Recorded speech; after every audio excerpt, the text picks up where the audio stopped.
Yeah. I think one of the other competitive ideas is that it's not just that are there two genders? Apparently there are, because you're talking about transitioning just from one to the other, or are there a million different genders? But it's also the idea that gender is a social construct, but at the same time, it seems to the people who are saying that gender is a social construct that it's very real to them. If gender really was a social construct, then surely we wouldn't be having such adamant and such passionate conversations. And so while they're simultaneously saying gender isn't real, it is very real to the people who are talking about it, or else we wouldn't have laws trying to say that you have to call people by the right pronoun, or else you're going to be fined for it, correct? It's that's another very weird contradiction. You have people saying that gender is a social construct, but then there's also the idea that trans people have the wrong brain sex in their body. So if gender is a social construct, how is that possible? And if gender is a social construct, then why does someone who is trans need to undergo medical interventions in order to live as the opposite sex? Why would they not be able to just construct their way there socially?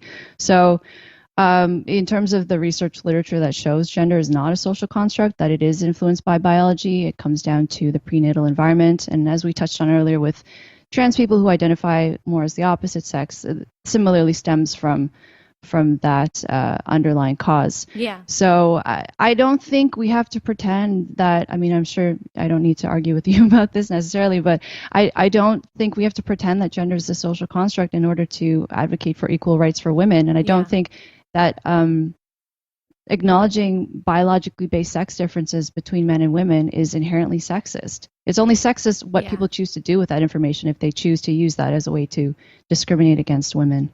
And I would go so far as to say that you can't assert that gender is a social construct and fight for equal rights for women. From my understanding, there really is no basis for feminism if feminism is a movement for the equality of women and recognizing the equal worth of women, which I have a lot of disagreements with feminist ideology in general. But if that is in its purest form what is supposed to be, then there's really no basis for it if there's no definition of what a female is. I also think that a contradiction is that we are simultaneously we're simultaneously hearing that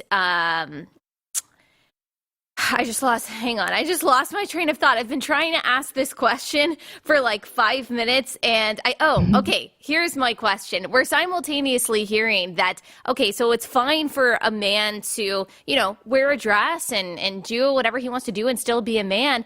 But at the same time, we're seeing like when Ellen Page said that, that they're now Elliot Page, people started posting pictures of from like 10 years ago wearing baggy clothes and saying, see, this has been the thing all along. So I'm like, okay, so if someone wears baggy clothes, that means they're a boy? I'm just confused. Are we reinforcing these very, very strict gender stereotypes that a little boy who wants to play with a Barbie when he's 4 is actually a girl? Or should we not be expanding those to say, okay, just because a girl wears baggy clothes doesn't make her a boy, or just because a boy wants to do ballet or play with dolls, that doesn't make him a girl. So there's also a contradiction there that I'm just not able to reconcile.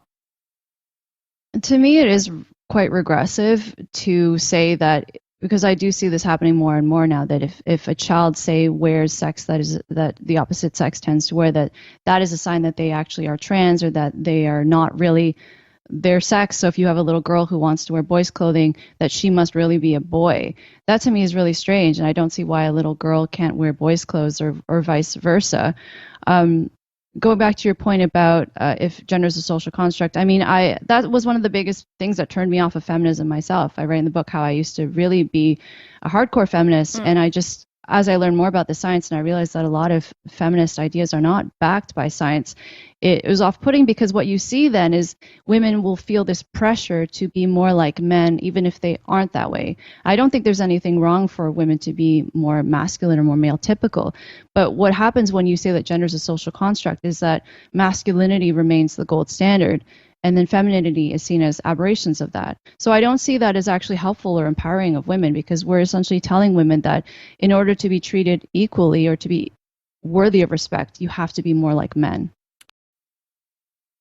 I definitely think that there needs to be more concern in terms of, even with adults, in terms of doing, as I mentioned, the proper assessment and determining whether transition is actually right for them, because I do think adults will be affected in terms of detransitioning, and we'll see a huge spike in terms of the number of people who are experiencing this regret, as I said, in a couple of years. So I have the people I talk to in the trans community who say transition over 10 years ago will say that it is completely different now, and what they experienced and the hoops they had to jump through, although they were difficult at times, I think there still needs to be some level of that, and even just some basic questions in terms of why do you want to transition, and why do you think this is going to help you, or what does your gender mean to you? Things like that are completely taken off the table now. So this approach that is, I think, initially guided by people wanting to be more accepting, I think is really going to do a disservice. And I think there's going to be a backlash, unfortunately,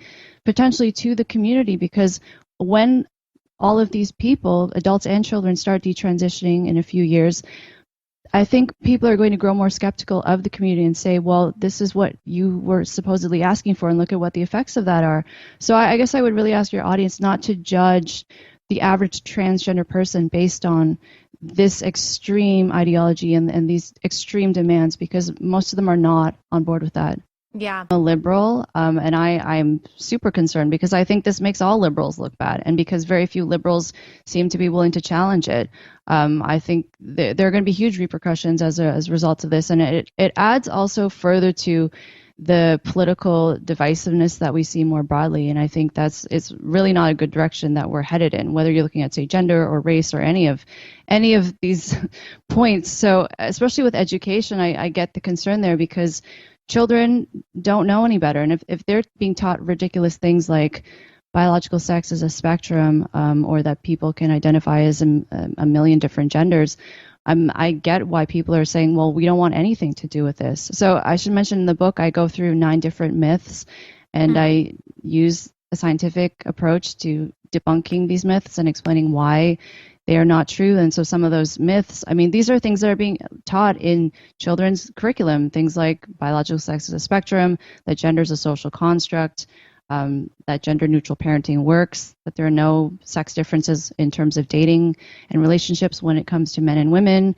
And I just think more broadly it's really harmful for society, because we don't understand each other properly, and it's really impeding our ability to have a proper understanding of really anything. I mean, when science is now being denied and being denigrated, and these crazy ideas are instead being lifted up as though they are the truth, it's not going to be good for our society.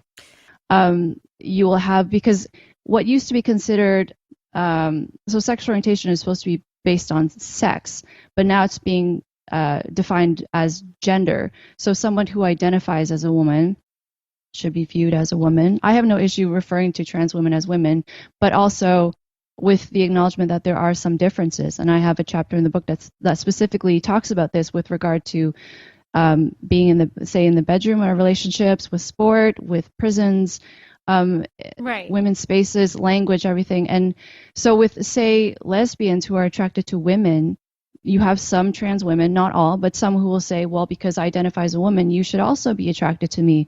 And lesbians are saying, but you are not the same as a woman who was born a woman, especially if someone is preoperative.